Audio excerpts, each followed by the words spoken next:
আপনারা যারা মালদ্বীপ আসবেন, সাথে কী কী ডকুমেন্ট নিয়ে আসবেন, আপনাদের ট্যুর প্ল্যানটা কীভাবে করবেন, কত টাকা বাজেট রাখবেন, সব কিছু জানাবো আজকের এই ভিডিওতে। আজকের ভিডিওটা দেখলে আপনাদের মালদ্বীপ সম্পর্কে কমপ্লিট একটা ধারণা হয়ে যাবে। এই ভিডিওতে মালদ্বীপ ভ্রমণের 4 দিনের ট্যুর প্ল্যান শেয়ার করব। ল্যান্ডিং টাইম, যে আইল্যান্ডটা দেখা যাচ্ছে এটা একটা প্রাইভেট আইল্যান্ড।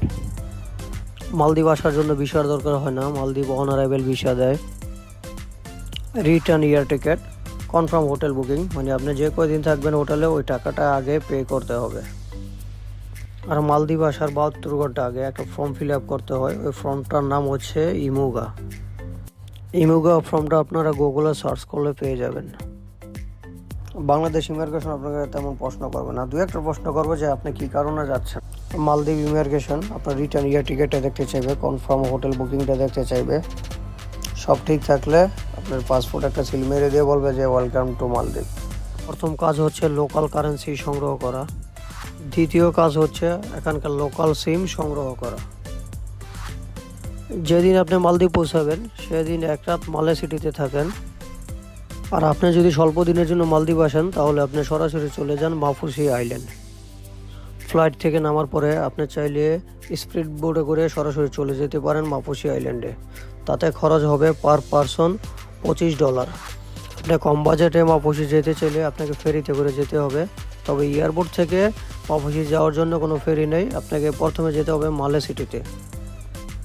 আমি এখন মালে সিটিতে যাচ্ছি। প্রথম দিনটা আমি মালে সিটিতে থাকবো, পরের দিন আমি যাব মাফুসি আইল্যান্ডে। এয়ারপোর্ট থেকে মালে সিটি যেতে খরচ পড়বে লোকাল কারেন্সি 80 রুপি। আমি এখন যে ব্রিজের উপর দিয়ে যাচ্ছি এই ব্রিজটার নাম হচ্ছে মালদ্বীপ চায়না ফ্রেন্ডশিপ ব্রিজ। এয়ারপোর্ট থেকে মালে সিটির দূরত্ব 15 কিলোমিটার, সময় লেগেছে 20 মিনিট। হোটেলে গিয়ে ফ্রেশ হয়ে বের হয়ে পড়লাম।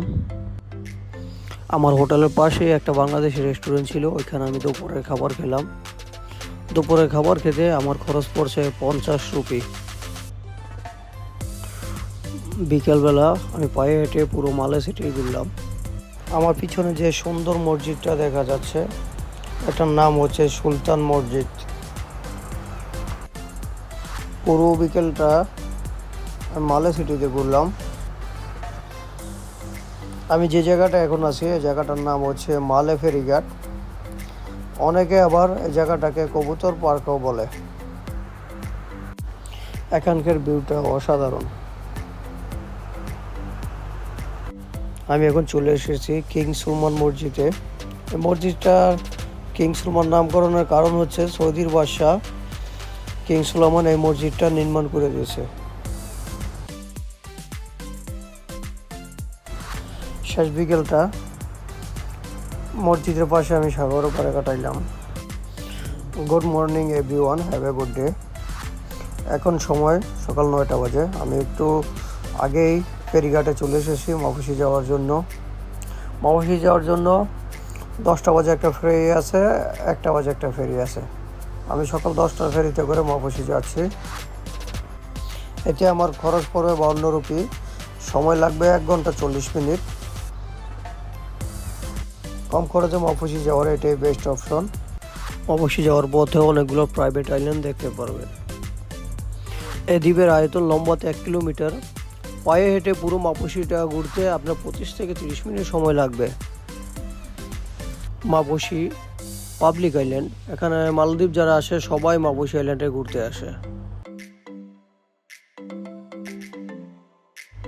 এখানকার হোটেলগুলো এক্সপেন্সিভ। এখানে আপনার পার ডে খরচ হবে $50 থেকে $60। পুরো আইল্যান্ডটা ঘুরে দেখতে আমার সময় লেগেছে 25 মিনিট। মাফুসি আইল্যান্ডের জেটির পাশে কয়েকটা অ্যাক্টিভিটিস শপ পাবেন। সেখান থেকে $70 থেকে $80 ডে ট্রিপের প্যাকেজ পাবেন। ডে ট্রিপের প্যাকেজে আপনার লাঞ্চটা সহ থাকবে। প্যাকেজে থাকবে parasailing, jet ski, scuba driving. এই অ্যাক্টিভিটিগুলো আপনারা করতে পারবেন। মালদ্বীপ আসলে সবাই কিন্তু স্কুবা ড্রাইভিংটা করে। স্কুবা ড্রাইভিংটা করলে আপনার খরচ হবে প্রায় $50, যা বাংলাদেশের টাকায় প্রায় 12,000 টাকা। আমি এখন স্কুবা ড্রাইভিং করার জন্য যাচ্ছি। আমরা 5 জন ছিলাম একসাথে, সাথে গাইড ছিল, উনি আমাদের গাইড দিবে কিভাবে করতে হবে। ফার্স্ট টাইম স্কুবা ডাইভিং, অনেক এক্সাইটেড ছিলাম, অনেক ভয় করতেছিল। যাই হোক, ভয় পাওয়া যাবে না, স্কুবা ডাইভিংটা সবাই করবেন, সেই রকম একটা অনুভূতি, অনেক ভালো লাগছিল। আমার অনেক দিনের ইচ্ছা ছিল স্কুবা ডাইভিং করার, যাক সেটা মালদ্বীপে এসে পূরণ হলো। মালদ্বীপ প্রায় 1200 আইল্যান্ড রয়েছে, এর মধ্যে অনেকগুলো আইল্যান্ড প্রাইভেট আইল্যান্ডগুলো অনেক এক্সপেন্সিভ। এখানে পার ডে হোটেল ভাড়া প্রায় 50 থেকে 60 হাজার। তবে আপনারা চাইলে ডে ট্যুরে এখানে যেতে পারেন। ডে 3 দিয়ে আপনি চলে যান হুলুমালে। মালে সিটি থেকে হুলুমালে যেতে ট্যাক্সিতে করে খরচ পড়বে 80 রুপি, সময় লাগবে 20 মিনিট। আপনি চাইলে বাসে করেও যেতে পারেন, বাসে করে যেতে খরচ হবে 10 রুপি। আমি রেকমেন্ড করবো বাসে করে যেতে, কারণ বাসে করে গেলে পুরো মালে সিটিটা আপনি দেখতে পারবেন। ঘন্টায় আপনি পুরো হুলুমালেটা ঘুরতে পারবেন। হুলুমালে ঘুরে চলে আসলাম মালে সিটিতে। মালে সিটি থেকে এখন আমি যাব বিলেঙ্গিলি আইল্যান্ডে। মালে ফেরিঘাট থেকে বিলেঙ্গিলি আসতে আপনার সময় লাগবে 15 মিনিট, খরচ হবে 3.5 রুপিয়া। এটা খুব ছোট আইল্যান্ড, পুরো আইল্যান্ডটা ঘুরতে আপনার সময় লাগবে 20 মিনিট। Day 4, last day. আমি এখন যে জায়গাটা আছি এই জায়গাটার নাম হচ্ছে গোসল পার্ক। এখানকার ভিউগুলো অসাধারণ, এখানে অনেকে মাছ ধরতেছিল। এখানকার পানিগুলো এত পরিষ্কার যা নিচের মাছগুলো দেখা যাচ্ছিল। এখানে কিছুক্ষণ থেকে আমি চলে আসলাম ন্যাশনাল মিউজিয়ামে। মালদ্বীপ সম্পর্কে ভালোভাবে জানতে হলে অবশ্যই ন্যাশনাল মিউজিয়ামে আসতে হবে। এখানে আসলে মালদ্বীপ সম্পর্কে আরও ভালোভাবে জানতে পারবেন। এবার ফেরার পালা, গন্তব্য মালয়েশিয়া। এয়ারপোর্টের উদ্দেশ্যে রওনা দিলাম। এয়ারপোর্টের কাছাকাছি চলে এসেছি।